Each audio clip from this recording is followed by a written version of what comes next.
جنات میں شہوت ہوتی ہے یا نہیں ہوتی ہے؟ جیسے انسان کو، مرد کو عورت کی ضرورت ہوتی ہے، شہوت اس میں ہوتی ہے، اور پھر وہ نکاح بھی کرتا ہے، اپنی حاجت پوری کرتا ہے، کیا یہ چیز جنات میں ہے یا نہیں ہے؟ ہم نے پچھلے درس میں دیکھا تھا کہ جنات میں مرد عورت ہوتے ہیں، جیسے حدیث میں اللہ کے نبی صلی اللہ علیہ وسلم نے فرمایا کہ تم میں سے جب استنجا کے لیے کوئی جائے، بری جگہ جائے، خلا میں جائے، تو کیا کرے؟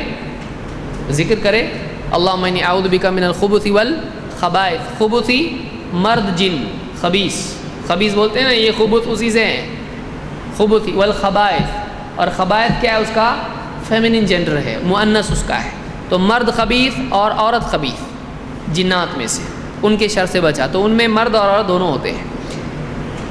کیا جنات میں شہوت ہے؟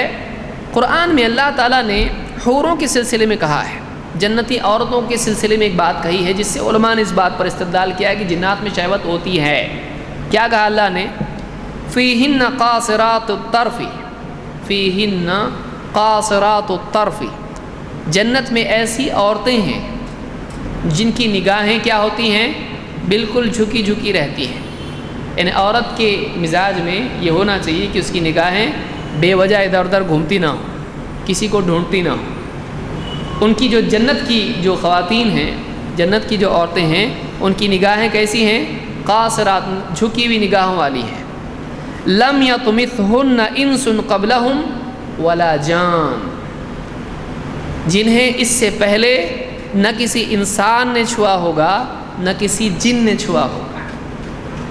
تو یہاں پر علماء نے کہا لم یطمثہن کا مطلب چھونا شہوت کے ساتھ میں ہے، کہ نہ کسی انسان نے ان کو چھوا ہے، ایک دم پاک، صاف ستھری، کوئی خرابی نہیں، ایک دم کنواری، تو نہ اس کو کسی انسان نے چھوا ہے نہ کسی جن نے۔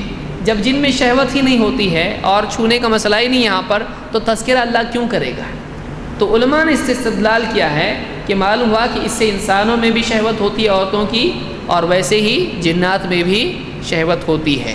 اور دوسری دلیل بھی اس کے لیے اہل علم نے ذکر کیے ہیں، مثلا یہ سورہ الرحمن کی آیت نمبر 56 ہے، اس کی تفسیر آپ تفصیل سے دیکھ سکتے ہیں۔ اللہ تعالیٰ ایک جگہ فرماتا ہے کہ وَشَارِكُهُمْ فِي الْأَمْوَالِ وَالْأَوْلَادِ وَعِدْهُمْ، ابلیس سے اللہ نے کہا وَشَارِكُهُمْ فِي الْأَمْوَالِ، لوگوں کے مالوں میں تو شریک ہو جا، اور ان کی اولاد میں شریک ہو جا، ان کی اولاد میں شریک ہو جا، وعدہم، اور وعدے کر ان کو، یعنی دھوکے دے ان کو، وعدے کر توبہ نہیں کرانے کے، اللہ غفور الرحیم ہے وغیرہ وغیرہ۔ یہاں دو باتیں اللہ نے ذکر کی کہ ان کے مالوں میں شریک ہو جا اور ان کی اولاد میں شریک ہو جا۔ علماء نے مختلف صورتیں اس کی ذکر کی ہیں کہ ایک آدمی حرام طور سے مال خرچ کرے تو شیطان کیا ہوا؟ اس کے مال میں شریک ہوا، کہ شیطان کی مرضی کے مطابق اس نے خرچ کیا۔ وہی بات ہوئی کہ کوئی آدمی ہے کسی سے اپنے لیے خرچ کروائے تو گویا کہ اس کا مال ہے، وہ اس کے مال میں کیا ہو گئی؟ اس کی مرضی شریک ہو گئی۔ تو جیسے غلط کام میں مال خرچ کرنے میں شیطان شریک ہوتا ہے، بعض اوقات چوری بھی کرتا ہے، اس میں بھی شریکت ہو گئی کہ اس کے مال میں سے اس نے کیا کیا؟ لیا، جیسا کہ پچھلی حدیث میں ہم نے دیکھا تھا۔ لیکن یہاں اولاد میں شریک ہونا کا کیسا معنی ہے؟ کیا مطلب اس کا ہے؟ کیا شیطان اولاد میں شریک ہو سکتا ہے؟ کئی اعتبار سے علماء نے اس کو ذکر کیا ہے، جیسے اولاد کی بلی دینا جنات کو، شیاطین کو خوش کرنے کے لیے، تو اس طرح سے بھی کسی آدمی کی بہت سارے جہالت علاقوں میں ہوتی ہے، کوئی بابا آ کے بول دیتا ہے یہاں خزانہ ہے، لیکن تم کو اپنا پہلا بچہ کیا کرنا پڑے گا؟ ذبح کرنا پڑے گا۔ لوگ کرتے ہیں ایسا، لوگ کرتے ہیں ایسا، بہت سارے دیہاتوں میں، گاؤں میں دیکھیے ایسا نیوز پیپر میں اس طرح کی باتیں آتی رہتی ہیں، کبھی اپنا کبھی دوسرے کی اولاد پکڑ کے، رشتہ داروں میں سے کسی کی اولاد لے لی اور خزانہ نیچے سے نکالنے کے لیے اس طرح کی حرکتیں لوگ کرتے ہیں، تو اپنی اولاد کو بھی بعض اوقات کرتے ہیں، جیسے عرب میں اپنی اولاد کو دفن کر دیا کرتے تھے۔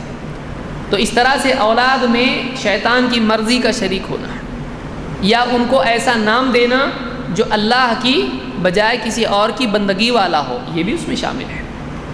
اور یہ بھی اس میں شامل ہے کہ شیطان صحبت کے وقت میں آدمی کے ساتھ، بیوی کے ساتھ شریک ہو جائے، یہ بھی ہوتا ہے، علماء نے یہ بھی ذکر کیا ہے۔ اسی لیے آپ دیکھیے کہ صحبت کے وقت میں بیوی سے دعا ہم کو سکھائی گئی ہے. بسم اللہ اللہم جنبنا الشیطان وجنب الشیطان ما رزقتنا. اے اللہ ہم دونوں کو شیطان سے بچا اور اس اولاد کو بھی بچا جو تو ہم کو دے گا. وجنب الشیطان ما رزقتنا، ہم کو جو بطور رزق تو اولاد دے گا اس سے بھی شیطان کو دور رکھ، ہم سے بھی دور رکھ. اسی لیے اس آیت کے ضمن میں علماء نے حدیث کی قول بھی ذکر کیا ہے، اور دوسری روایتوں میں بھی آتا ہے کہ مجاہد کہتے ہیں ان الذی یجامع ولا یسمی، وہ آدمی جو بیوی سے صحبت کرتا ہے لیکن بسم اللہ نہیں کرتا ہے، اللہ کا نام نہیں لیتا ہے، دعا نہیں پڑھتا ہے. یلتف الشیطان علی احلیلہ فیجامع معہ، شیطان اس کے ساتھ شریک ہو جاتا ہے اور اس کی بیوی سے صحبت کرتا ہے. اللہ حفاظت فرمائے. دنیا بھر کی چیزیں معلوم ہے مسلمانوں کو، کام کی چیزیں معلوم نہیں ہیں. تو یہ فتح الباری میں اس کو ابن حجر نے ذکر کیا ہے، اس کی سند حسن ہے. تو اس روایت سے معلوم ہوا کہ شیطان میں شہوت ہوتی ہے اور وہ انسان کے ساتھ شریک ہو سکتا ہے. اس لیے یہ دعا یاد کرنا چاہیے، دعا یاد کرنا چاہیے، ہر آدمی کو یاد ہونا چاہیے. کتنے فون نمبر آدمی یاد کر لیتا ہے بزنس کے لیے، کتنے گانے لوگ یاد کر لیتے ہیں، دعائیں یاد نہیں ہوتی.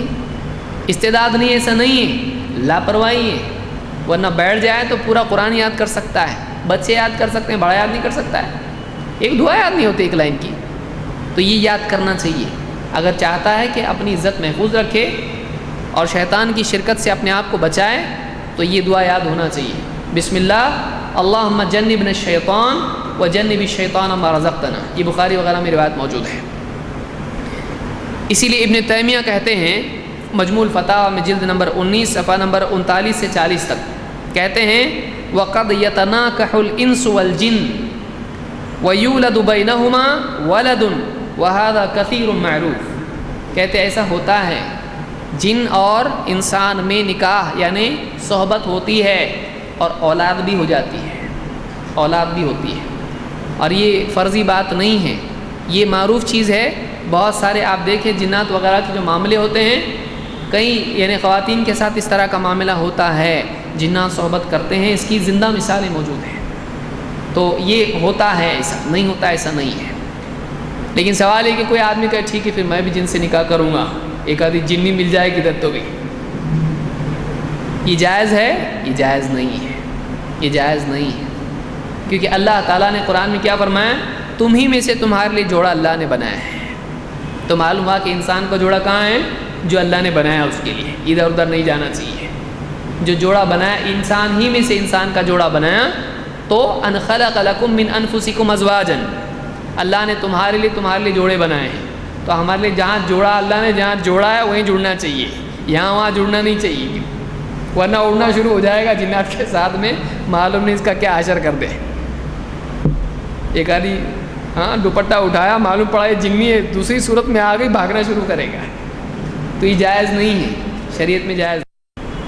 تو اس کو یعنی ان روایت سے معلوم ہوتا ہے کہ جنات میں شہوت ہوتی ہے اور انسان کو ان سے اپنے آپ کو بچا کے رہنا چاہیے.